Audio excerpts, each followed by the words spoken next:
Hello বন্ধুরা, আজকে আমি আপনাদের সাথে শেয়ার করব চিংড়ি মাছের চপ। তো অবশ্যই এটা মা করছে। চলো উপকরণগুলো তাহলে দেখে নিই।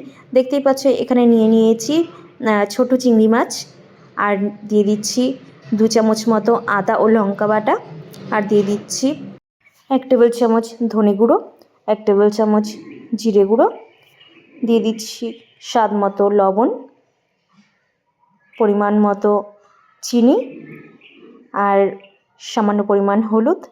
তো এখানে দেখতেই পাচ্ছ যে পেঁয়াজগুলোকে কুচি কুচি করে কেটে রেখেছিলাম, দিয়ে দিচ্ছি সেই পেঁয়াজগুলো। লাগছে ধনেপাতা কুচি, লাগছে টমেটো কুচি, দিয়ে দিচ্ছি পরিমাণ মতো কর্নফ্লাওয়ার। তো এগুলোকে ভালো করে কিন্তু মিশিয়ে নিতে হবে, ভালো করে হাত দিয়ে একটু ভালো করে মিশিয়ে নিতে হবে। আর এখানে দিয়ে দিচ্ছে পরিমাণ মতো চাল গুঁড়ো। এখানে দেখতেই পাচ্ছ যে এখানে কিন্তু আমাদের মিশ্রণটা কিন্তু এখানে হয়ে গেছে, মাখাটা হয়ে গেছে। তো 10 মিনিট মতো রেখে এবার গরম তেলে ভেজে নিয়ে কিন্তু কমপ্লিট চিংড়ি মাছের চপ। এবং সন্ধেবেলা কিন্তু এটা কিন্তু দারুণ জমে যাবে সবার সাথে। আর সস তো অবশ্যই থাকতে হবে। তো ভিডিওটা কেমন লাগলো অবশ্যই জানিও।